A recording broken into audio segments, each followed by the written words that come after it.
Hello everyone, मी Zakir sir, संचालक vision academic in words. विद्यार्थी मित्रांनो, जर तुम्ही दारूबंदी पोलीस वनरक्षकची तयारी करत असाल तर तुमच्याकरिता आजच्या या व्हिडिओमध्ये इंग्रजी विषयाचे महत्त्वाचे जे प्रश्न आहेत, जे प्रश्न मागच्या भरतीमध्ये आलेत, जी परीक्षा TCS ने घेतली होती, तर मागच्या PYQचा आजच्या या व्हिडिओमध्ये आपण सविस्तर अभ्यास करणार आहोत. तुम्हालाही माहित आहे, येत्या काळामध्ये वनरक्षक असेल, दारूबंदी असेल, या दोन्ही भरती प्रक्रिया सुरू होणार आहेत.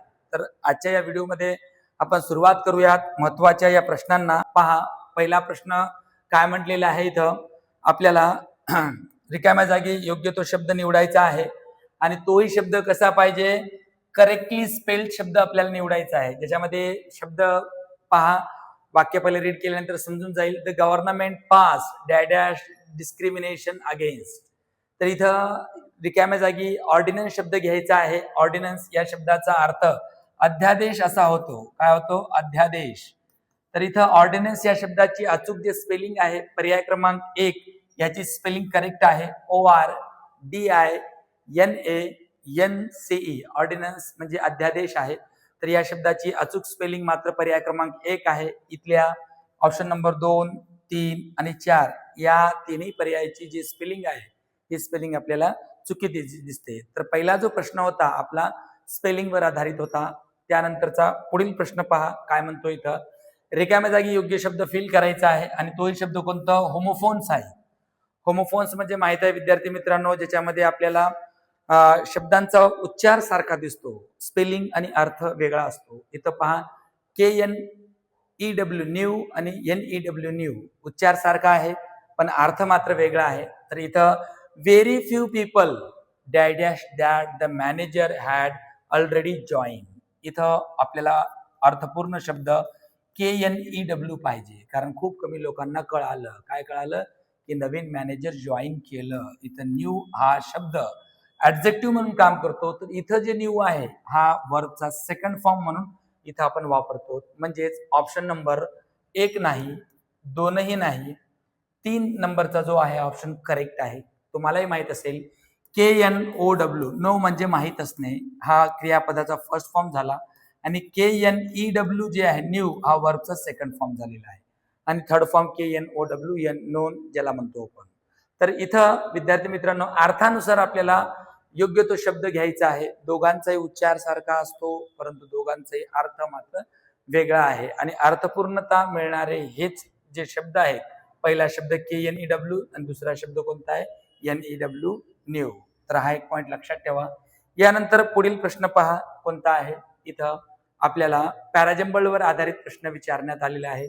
तुम्हालाही माहित आहे विद्यार्थी मित्रांनो, TCS पॅटर्नच्या प्रत्येक प्रश्नपत्रिकेमध्ये आपल्याला पॅराजंबलवर आधारित प्रश्न दिसतात आणि हे जे पॅराजंबल असतात, दिलेले 4 विधाने असतात. या 4ही विधानांचा आपल्याला अचूक क्रम लावून योग्य तो उतारा बनवावा लागेल.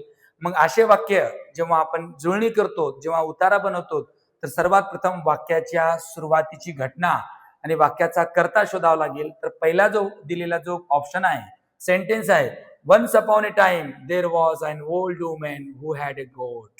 हा जो वाक्य आहे, या वाक्याची सुरुवातच इथून करावी लागेल आपल्याला. म्हणजे पहिला जो वाक्य आहे ए हा सुरुवातीलाच आहे, म्हणजे ए न सुरुवात होणार आहे. खूप once upon a time there was an old woman. आता एकदाची घटना आहे. एक ओल्ड वुमन, वृद्ध महिला होती आणि तिच्याकडे काय होती? गोट म्हणजे एक बकरी होती. ओके, मग त्यानंतर काय झालं?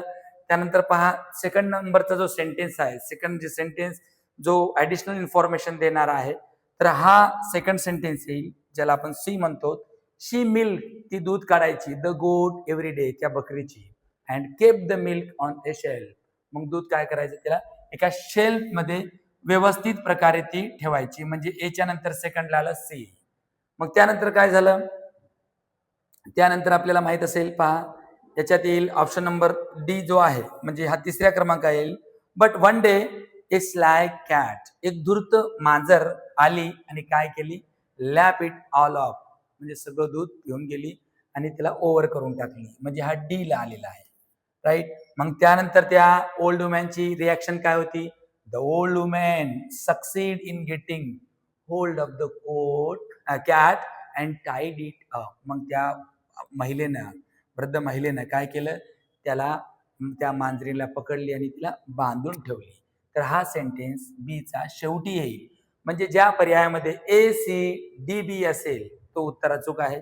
म्हणजेच इथं ए सी ए डी हा नाही, ए बी नाही, ए सी डी बी पर्याय क्रमांक 3 जो आहे याचं अचूक उत्तर आहे. योग्य घटनाक्रम, म्हातारीविषयी माहिती, त्यानंतर मग तिच्याकडे असलेली बकरी दूध काढायची. तिसरी घटना, बकरीच्या नंतर काय झालं, मांजर दूध पिऊन टाकायची. मग चौथी घटना, एक दिवस त्या ओल्ड वुमेननं त्या बकरीला त्या कोणाला कॅटला पकडली आणि बांधून ठेवली. हा याचा योग्य तो क्रम झाला. ओके, इथं आपल्याला रिकाम्या जागी योग्य तो शब्द फिल करायचा आहे आणि तो जो शब्द आहे हा कशावर होता, आर्टिकलवर होता. I don't know where dash electrician lives. इथं पहा, इलेक्ट्रिशियन शब्दाकरिता आपल्याला योग्य तो आर्टिकल निवडायचा आहे. इथं इलेक्ट्रिशियन पहिला ऑप्शन आहे अँड, सेकंड आहे no word required, third the आणि फोर्थ आहे ए. तर रिकाम्या जागी आपल्याला इलेक्ट्रिशियन करिता आर्टिकल निवडताना इथं मिनिंग जो आहे, I don't know where dash electricians live, इथं स्पेसिफिक पर्टिक्युलर विशिष्ट इलेक्ट्रिशियन्स विषयी बोलत आहे. याकरिता इथं आर्टिकल आपल्याला कोणतं घ्यावं लागेल, द घ्यावं लागेल. शब्दाच्या सुरुवातीनुसार आणि प्रोनाउन्सिएशन नुसार जर विचार केलो, आयन आर्टिकल आला असता, परंतु इथं विशिष्ट व्यक्तीबद्दल बोलत असल्यामुळे इथं आर्टिकल कोणता पाहिजे, इथं आपल्याला द आर्टिकल पाहिजे. म्हणजेच ऑप्शन नंबर 3 जो आहे हा याचं उत्तर आहे. त्यानंतर पहा, पुढील जो प्रश्न आहे काय म्हणतो, सिलेक्ट द इनकरेक्टली स्पेल्ड. इथं इनकरेक्टली स्पेलिंग असलेला वर्ड आपल्याला हे करायचं आहे. त्याच्यामध्ये मॉर्बिड आहे, मॉर्बिड म्हणजे आजारी होणे, हा नाही. इथं सेकंड जो आहे मोनोलॉग, हा जर शब्द आपण निरीक्षण केलो तर इथं हा शब्द याची स्पेलिंग चुकीची दिसते. याचूक स्पेलिंग MONOLOGUE हा आहे. जो मोनोलॉग म्हणजे तुम्हाला माहित आहे एक पात्री नाटकात केल्या गेलेलं भाषण. इथं स्पेलिंग चुकीची आहे, म्हणजे इनकरेक्टली स्पेलिंग असलेला जो शब्द आहे ऑप्शन नंबर 2 जो आहे हा काय आहे, याचं करेक्ट आहे. उर्वरित जो शब्द आहे मॉसिक असेल, एक नक्षीकाम ज्याला म्हणतो आपण, मिटिगेट जे असेल कमी करणे या अर्थाने शब्द वापरतो, याची स्पेलिंग करेक्ट आहे. म्हणजे ज्या शब्दाची स्पेलिंग चुकली तो कोणता आहे, पर्याय क्रमांक 2 चा शब्द आहे ज्याची स्पेलिंग इथं चुकीची आपल्याला दिसते. त्यानंतर पहा, पुढील जो शब्द आहे इथं आपल्याला पॅसिव्ह वॉइस वर आधारित विचारलेला आहे प्रश्न. Passive voice, the children are eating the mangoes. The children are eating the mangoes. Are eating म्हटल्यानंतर इथं प्रेझेंट कंटिन्यू टेन्सचा सेंटेन्स आहे. कोणता आहे, प्रेझेंट कंटिन्यू टेन्सचा सेंटेन्स आहे. तर इथं आपल्याला काय करावं लागेल, पॅसिव्ह वॉइस बनवावं लागेल. आणि विद्यार्थी मित्रांनो, पॅसिव्ह वॉइस बनवताना वाक्याची सुरुवात कशानं करावं लागेल, ऑब्जेक्टनं करावी लागेल. The mangoes, the mangoes, the mangoes, चारही पर्याय ऑब्जेक्टने झालेले आहेत. ओके, त्यानंतर वाक्याचा काळ जो आहे प्रेझेंट कंटिन्यू असल्यामुळे आणि मँगोज असल्यामुळे आपल्याला पुन्हा आर घ्यावं लागेल. आर इथं आपल्याला दिसतोय, ओके, इथेही दिसतोय, राईट. म्हणजे याचा अर्थ पर्याय क्रमांक 2 आणि पर्याय क्रमांक 3 तर नाही. आता राहिला पर्याय क्रमांक 1 आणि पर्याय क्रमांक 4. आता यानंतर काळ चालू असल्यामुळे, प्रेझेंट असल्यामुळे इथं आपल्याला कोणता शब्द घ्यावा लागेल, बीइंग घ्यावा लागेल. कोणता आहे, बीइंग. तर इथं पहा, बीइंग शब्द इथं दिलेला नाही, म्हणजे हा नाही. इथं आपल्याला बीइंग हा शब्द इथं पाहायला मिळतो. आणि त्याचबरोबर वरचा थर्ड फॉर्म आहे आणि बाय द चिल्ड्रन. म्हणजेच याचं जे अचूक उत्तर आहे, the mangoes are being eaten by the children, हा याचं काय आहे, करेक्ट उत्तर आहे. का, तुम्हाला माहित असेल, चालू काळात आपण बीइंग वापरतो, तर पूर्ण काळात आपण काय वापरतो, BEEN, बिन हा शब्द वापरतो. ओके, त्यानंतर पहा, पुढील शब्द सिलेक्ट द इनकरेक्टली स्पेलिंग. इथं सुद्धा आपल्याला इनकरेक्टली स्पेलिंग आपल्याला हे करायचं आहे. पहिला जो शब्द आहे पहा, जक्स्टा अपोज आहे. जक्स्टापोज ज्याला म्हणतो आपण, काय आहे, शेजारी ठेवणे या अर्थाने वापरतो. या शब्दाची स्पेलिंग करेक्ट आहे. त्याच्यानंतर पहा, जिफी आहे. जिफी म्हणजे क्षणार्ध, JIFFI, याची स्पेलिंग करेक्ट आहे. त्याच्यानंतर जॉसल आहे.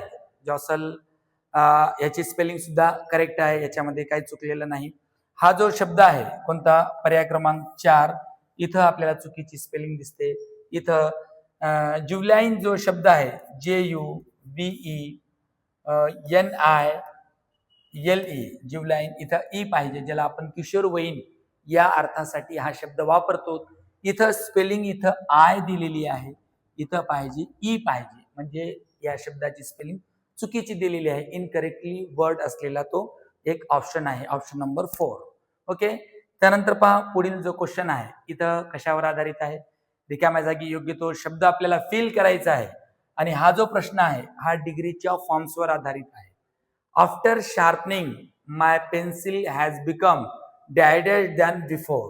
आता द्यान हा शब्द आपल्याला स्पष्ट सांगतो की वाक्याचा जो डिग्रीचा प्रकार आहे हा कंपॅरेटिव्ह डिग्री आहे आणि तुम्हालाही माहित आहे कंपॅरेटिव्ह डिग्रीमध्ये ऍडजेक्टिव्ह किंवा ऍडव्हर्बला ER, आर, IER अशा प्रकारचे काय करतात, प्रत्यय जोडतात. तर इथं प्रत्यय जोडलेले कोणते आहेत पहा, शॉर्ट नाही, शॉर्टेस्ट सुपरलेटिव्ह डिग्री झालं. इथं आहे शॉर्टर, ऑप्शन नंबर 3 जो आहे हा करेक्ट आहे, व्हेरी शॉर्ट नाही. मग वाक्याचा अर्थ कसा होतो, after sharpening my pencil has become shorter than before, हा याचं अचूक उत्तर आहे. मग विद्यार्थी मित्रांनो वाक्यामध्ये द्यान जर आला तर आपल्याला ती डिग्री कंपॅरेटिव्हची आहे असं समजून येईल. जर वाक्यामध्ये द आलेला असेल तर तुम्हाला लक्षात ठेवावं लागेल की ती डिग्री कोणती आहे, सुपरलेटिव्ह डिग्रीची आहे. जर वाक्यामध्ये नो अदर किंवा व्हेरी फ्यू असेल तर ती डिग्री पॉझिटिव्ह असू शकते. ओके. त्यानंतर पहा पुढील प्रश्न काय आहे, इथं आपल्याला वन वर्ड सबस्टिट्यूट जो आहे शब्दसमूहाबद्दल एक शब्द घ्यायचा आहे. The study of the relation between organisms असेल अँड त्याच्यानंतर इथं काय म्हटलेलं आहे, एन्व्हायरमेंट, पर्यावरण असेल सजीव असेल यांचा अभ्यास करणाऱ्या शास्त्राला काय म्हणतात, बॉटनी आहे, मॉर्फोलॉजी आहे, झूलॉजी आहे आणि इकोलॉजी आहे. बॉटनी ही नाही, त्याच्यात हा सुद्धा नाही, झूलॉजी प्राणीशास्त्र हा सुद्धा नाही, त्याच्यामध्ये इकोलॉजी आहे ज्याच्यामध्ये कसं आहे पर्यावरण आणि त्याचबरोबर सजीव या घटकांचा अभ्यास केला जाणारा शास्त्र म्हणजे इकोलॉजी आहे. हा एक ऑप्शन तुम्ही लक्षात ठेवा, पर्याय क्रमांक 4. त्यानंतर पहा पुढील प्रश्न काय म्हटलेला आहे, 10वा आहे, select the most appropriate meaning of the given phrase म्हणा. Let the cat out of the dog. इथं काय आहे, या शब्दसमूहाचा योग्य तो अर्थ दर्शवणारा पर्याय निवडायचा आहे. याचा अर्थ काय होतो, गुपित उघड करणे. काय करणे, गुपित उघड करणे. या शब्दाकरिता आपल्याला योग्य तो पर्याय निवडायचा आहे. अवॉइड डेंजरस, धोका टाळणे नाही. कीप सिक्रेट, गुपित ठेवणे हा नाही. बी कॉन्सर्न अबाउट अॅनिमल, प्राण्याबद्दल आपल्याला काय असणे, सतर्क असणे किंवा त्याच्याबद्दल प्रेम दाखवणे. आणि रिव्हील ए सिक्रेट, इथं आपल्याला काय आहे, गुपित उघड करणे, हा याचं अचूक उत्तर आहे, पर्याय क्रमांक 4. ज्यासाठी let the cat out of the bag, it means reveal a secret, हा ऑप्शन याचं अचूक आहे. त्यानंतर पहा इथं 11 नंबरचा क्वेश्चन आहे. इथं विजोर आहे, यासाठी आपल्याला योग्य तो शब्द आपल्याला निवडायचा आहे. Dash dash of the helmet looks dirty, you better clean it. पहा आता जो टोपीचा वरचा भाग असतो त्याकरिता कोणता शब्द वापरतो पहा, हेल्मेटच्या वर असते ना, तर टॉप नाही म्हणत, एज म्हणजे काठ हा सुद्धा नाही, स्क्रीन म्हणू शकतो, ज्याच्यावर आपल्याला ज्याच्यातून आपण पाहू शकतो. तर इथं अर्थपूर्णता दर्शवणारा आणि याला सिनॉनिम्स असलेला जो शब्द आहे कोणता आहे, इथं आपल्याला स्क्रीन शब्द वापरावा लागेल. याचा अर्थ काय होतो, the screen of the helmet looks dirty, you better clean it. जर तुम्हाला क्लीन केलं त्या स्क्रीनला तुमच्याकरिता बेटर राहील. हा ऑप्शन नंबर 3 याचं अचूक उत्तर आहे. त्यानंतर पुढील जो प्रश्न आहे इथं काय म्हटलेलं आहे पहा, रिकाम्या जागी योग्य तो शब्द फिल करायचा आहे. आणि हा जो प्रश्न आहे हा प्रश्न सुद्धा आर्टिकलवर आधारित आहे. I saw dash dash beautiful painting at dash dash exhibition. Beautiful आहे, एक कॉन्सोनंट साऊंड आहे, नक्कीच आपण ए वापरू शकतो. आणि समोर काय म्हटलेलं आहे, ॲट एक्झिबिशन, एक्झिबिशन याकरिता आपण ॲन वापरू शकतो का, याची बिगिनिंग एका वॉवेलने झाली आणि साऊंड बी वॉवेल साऊंड आहे, म्हणजे ज्या पर्यायामध्ये ए आणि ॲन हे असतील उत्तर तोच असेल. तर पहिल्या याच्यात ॲन ए, ॲन ॲन, ए आणि ए ॲन, पर्याय क्रमांक 4 या प्रश्नाचं उत्तर आहे. त्यानंतर पहा पुढील जो प्रश्न काय म्हटलेला आहे, इथं ऍक्टिव्ह वॉइसचा प्रश्न आपल्याला इथं घ्यायचा आहे. म्हणजे दिलेला सेंटेन्स पॅसिव्ह वॉइसचा आहे. The biggest slice of cake was eaten by him. पहा त्याच्याकडून खाल्ल्या गेला केकचा जो मोठा जो भाग होता तर याच्यामध्ये ऑलरेडी हा सेंटेन्स पॅसिव्ह व्हॉइसचा आहे, पीव्हीचा. एव्ही करायचं असेल, वाक्याची सुरुवात आपल्याला हिमनं करावी लागेल, म्हणजेच इथं काय ही आलेला आहे. प्रत्येक वाक्याची सुरुवात हिने झाली. ओके. मग दिलेला जो सेंटेन्स आहे हा सेंटेन्स सिंपल पास्टचा आहे. कोणता आहे? Simple past. मग सिंपल पास्ट असल्यामुळे आपल्याला इथं वॉज कमी करून एट शब्द घ्यावा लागेल. म्हणजे ईएटी इट म्हणजे खाणे, सेकंड फॉर्म आहे एट आणि थर्ड फॉर्म आहे इटन. थर्ड फॉर्म काय आहे? इटन. म्हणजे हा वर्बचा फर्स्ट फॉर्म, हा वर्बचा सेकंड फॉर्म, हा वर्बचा थर्ड फॉर्म. मग इथं पहा ही एट इथं आपल्याला स्पष्ट दिसून आलं. ऑप्शन नंबर 1 मध्ये त्याचं उत्तर आहे he ate the biggest slice of cake. म्हणजे इथं आपण एट काय घेतलो? कारण इथं वॉज इटन हा सिंपल पास्टचा पॅसिव्ह आहे आणि जेव्हा सिंपल पास्टचा पॅसिव्ह व्हॉइस करतो तेव्हा हेल्पिंग वर्ब म्हणून आपण वॉज किंवा वेअर वापरतो आणि जेव्हा ऍक्टिव्ह व्हॉइस मध्ये घेतो तेव्हा वॉज वेअर कमी करून मुख्य जो क्रियापद आहे याचाच आपण सेकंड फॉर्म वापरतो, ज्याच्यामध्ये एट जो आहे हा वर्बचा इथं सेकंड फॉर्म इथं वापरलेला आहे. बाकीचे जे आहेत हॅज म्हणल्यानंतर प्रेझेंट परफेक्ट झालं, हॅड म्हणल्यानंतर इथं पास्ट परफेक्ट झालं, वॉज इटिंग हा पास्ट कंटिन्यू झालं. हे तीनही उर्वरित जे पर्याय आहेत हे पर्याय कसे आहेत? चुकीचे आहेत. पर्याय क्रमांक 1 याचं अचूक उत्तर आहे.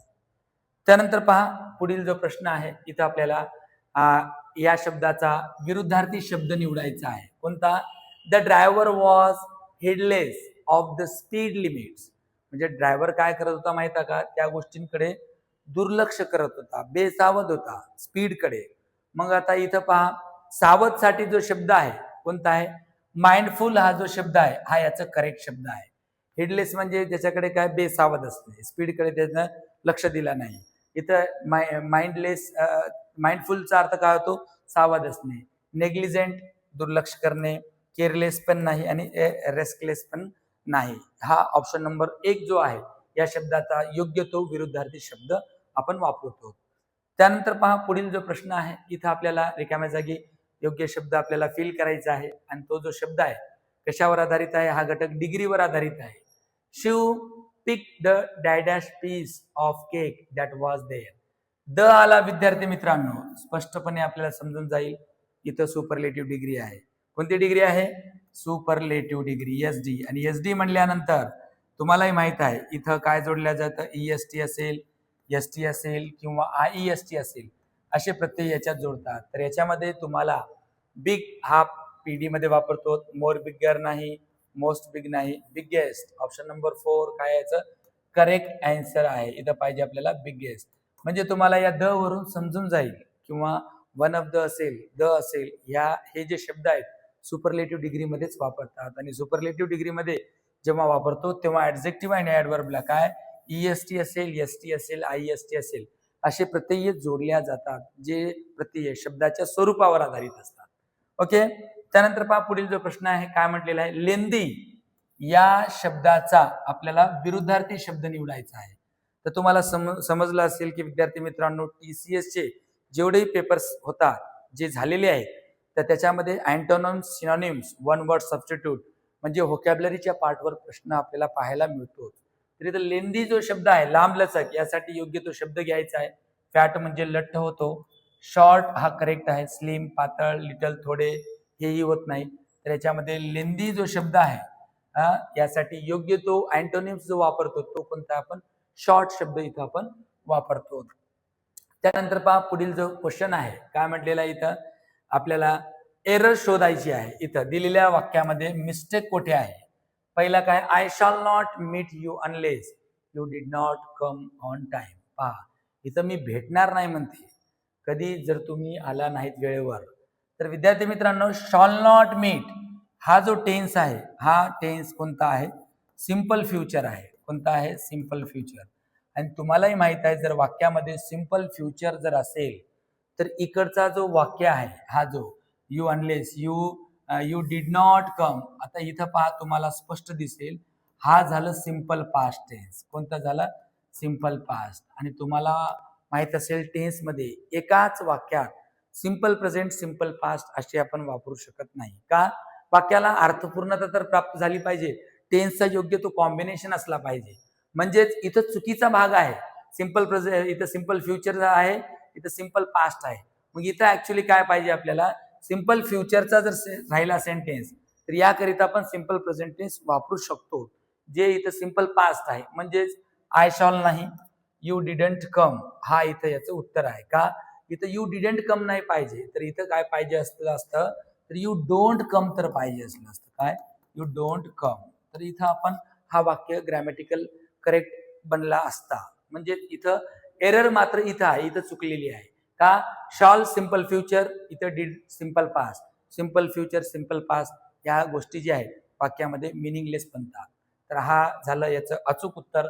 जो चुकीचा आहे तो. बाकीचे जे आहेत याच्यामध्ये एरर आपल्याला पाहायला मिळत नाही. त्यानंतर पहा पुढील जो प्रश्न आहे इथं आपल्याला काय म्हटलेलं आहे, रिकाम्या जागी योग्य तो शब्द फिल करायचा आहे. आणि तो शब्द कशासाठी आहे, her command over the English language is dash. पहा आता इंग्रजीवरतीची कमांड कशी आहे. पहिला इलॅबरेट, ज्याला आपण काय म्हणतो सविस्तर म्हणतो, हा नाही. त्याच्यानंतर दुसरा आहे एक्झॅक्टिंग आहे, कष्टदायक नाही. त्याच्यानंतर इलिगंट मोहक नाही. आणि इथं एक्सलेंट उत्कृष्ट हा इथं वाक्याचा अर्थ पूर्ण करणारा काय आहे, अचूक जो पर्याय आहे 4 याचं करेक्ट उत्तर आहे. तर पहा असे जे शब्द असतात आपल्याला कशा प्रकारे निवडावं लागेल, वाक्याच्या अर्थानुसार आपल्याला हे शब्द घ्यावे लागतील. त्यानंतर पहा इथं आहे जो सिनोनिम्स विचारलेले आहे. इनहेन्स आहे. इनहेन्स म्हणजे वाढ करणे, वाढ होणे. काय होणे, वाढ होणे. यासाठी योग्य तो शब्द आपल्याला सिनोनिम्स घ्यायचा आहे. रिड्यूस कमी करणे, त्याच्यानंतर डिनाऊन्स हा सुद्धा होत नाही. ॲप्रिसिएट हे एक वाढ करणे यासाठी आपण वापरतो. बाकीचे जे पर्याय आहेत हे पर्याय इथं मॅच होत नाही. सिनोनिम्स असलेला एनहेन्सला प्रॉपर शब्द ॲप्रिसिएट एक आहे. त्यानंतर पहा पुढील जो क्वेश्चन आहे इथं आपल्याला काय करायचं आहे, ग्रॅमॅटिकली करेक्ट वर्ब फॉर्म घ्यायचा आहे. आता इथं पहा वॉजंट रिटर्न, वॉजंट रिटर्न अशी स्ट्रक्चर आपल्याला पाहायला मिळत नाही ऍक्टिव्ह वॉइस मध्ये. वॉजंट रायटिंग तर पाहिजे, हा नाही. डिडंट रिटर्न, डिडंट रिटर्न नाही पाहिजे. डिडंटच्या नंतर इथं आपल्याला कमीत कमी राईट पाहिजे, हा सुद्धा नाही. इजंट रिटर्न, इजंट रिटर्न नाही, इजंट रायटिंग तर पाहिजे, हा बी नाही. Hasn't return that is the correct answer, because कारण याच्यामध्ये हॅव हॅज प्लस V3 याचा अर्थ काय होतो, प्रेझेंट परफेक्ट टेन्सचा सेंटेन्स आहे. म्हणजे याच्यामध्ये करेक्ट जे ग्रॅमॅटिकली फॉर्म आहे कोणता आहे, ऑप्शन नंबर 4 याचं करेक्ट आहे. त्यानंतर पहा विद्यार्थी मित्रांनो पुढील जो क्वेश्चन आहे याच्यामध्ये सुद्धा आपल्याला काय करायचं आहे, करेक्ट ग्रॅमॅटिकली सेंटेन्स आपल्याला फॉर्म हे करायचं आहे. आणि असे जेव्हा प्रश्न तुम्ही सोडवता तुम्हाला या प्रश्नांकरिता टेन्सचे स्ट्रक्चर लक्षात ठेवावं लागेल. वाक्य कोणत्या काळाचं आहे, कोणता हेल्पिंग वर्ब येतो, कोणत्या हेल्पिंग वर्ब नंतर कोणत्या क्रियापदाचा रूप कसा येतो, फॉर्म कसा असतो, हे तुम्हाला माहिती असणं आवश्यक आहे. पहा last evening I paid the money back that I had borrowed from my friend. Okay, तर याच्यामध्ये तुम्ही नोटीस केल्यात असाल पेड V2 इथं मला तर योग्य वाटत आहे. आणि त्याच्यानंतर आय हॅड, हॅड म्हणल्यानंतर इथं हेल्पिंग वर्ब आला, बॉरोड हा वर्बचा थर्ड फॉर्म आला, म्हणजे पास्ट परफेक्ट झालं. म्हणजे हा सेंटेन्स ग्रॅमॅटिकल करेक्ट आहे. तरी उर्वरित पाहू आपण. आय हॅड प्लेइंग, हॅडच्या नंतर V3 पाहिजे, इथं हा चुकीचा दिसतो. Last evening I have paid the money, आणि इथं have had simple present simple past हा नाही. कारण बघा सिंपल प्रेझेंट असेल सिंपल फ्युचर वापरू शकतो, किंवा सिंपल फ्युचरमध्ये सिंपल प्रेझेंट टेन्स एका सेंटेन्समध्ये वापरता येईल अर्थानुसार. आणि जेव्हा वाक्य सिंपल पास्टचा असतो, जसं इथं सिंपल पास्ट V2 आहे, तर इथं पास्ट परफेक्ट ठीक आहे, पण इथं मात्र प्रेझेंट पास्ट ह्या गोष्टी नाही चालत. त्याच्यानंतर पहा last evening I am playing, आता इथं आय एम प्लेइंग आहे, इथं आय हॅड बॉरोड आहे, हे सुद्धा नाही. मग असे प्रश्न जेव्हा आपण सोडवतो तेव्हा टेन्सचा आपल्याला अभ्यास असला तर आपण हे प्रश्न सोडवायला आपल्याला सोपं जाईल.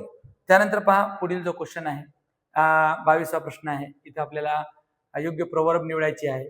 ए drawing man will clutch at a straw, याचा अर्थ असा होतो बुडणाऱ्या व्यक्तीला, बुडत्याला काठीचा आधार ज्याला म्हणतो आपण, हा अर्थ व्यक्त करणारा योग्य पर्याय निवडायचा आहे.